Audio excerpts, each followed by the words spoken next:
बीडच्या परळीमधील जलालपूर इथे जमावाकडून समाधान मुंडे आणि ऋषिकेश गिरी यांना मारहाण करण्याची घटना घडलेली होती आणि या प्रकरणामध्ये परळी शहर पोलीस ठाण्यामध्ये भागवत साबळे आणि सुरेश साबळे यांच्या विरोधात गुन्हा दाखल झालेला आहे। समाधान मुंडे यांच्या आईच्या तक्रारीवरून गुन्हा दाखल करण्यात आलेला आहे आणि जीवे मारण्याच्या उद्देशाने मारहाण केल्याप्रकरणी हा गुन्हा दाखल झाल्याची प्राथमिक माहिती आहे।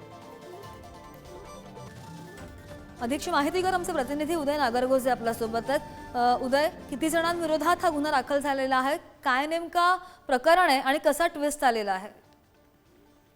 आपण जर पाहिलं तर शिवराज दिवटे या युवकाला मारहाण झाली होती, त्याच्यानंतर त्याचा व्हिडिओ व्हायरल झाला होता आणि त्या प्रकरणात गुन्हा देखील दाखल झाला होता। त्यातीलच आरोपी असलेल्या समाधान मुंडे आणि ऋषिकेश गिरी यांना शिवराज दिवटे याला मारहाण करण्यापूर्वी जलालपूर येथे मारहाण झाली होती आणि त्याचा व्हिडिओ मात्र 2 दिवस उशिरा समोर आला, व्हायरल झाला आणि त्यानंतर आता त्याच व्हिडिओच्या प्रकरणात समाधान मुंडे याच्या आईने जी तक्रार दिली त्यावरून सुरेश साबळे आणि भागवत साबळे अशा दोघांसह इतर अनोळखी 8 जणांच्या विरोधात परळी शहर पोलीस ठाण्यामध्ये गुन्हा दाखल करण्यात आला आहे। या व्हिडिओमध्ये जर आपण पाहिलं तर काठी लाथाबुक्क्याने त्या समाधान मुंडेला मारलं जाते, मारहाण केली जाते आणि कोयत्याची भाषा देखील त्या व्हिडिओमध्ये बोलल्याचं आपल्याला ऐकायला मिळतं। आता या प्रकरणात आता पोलिसांनी गुन्हा दाखल करून घेतलाय आणि लवकरच आरोपींना देखील अटक केली जाणार असल्याचं पोलिसांनी सांगितलंय।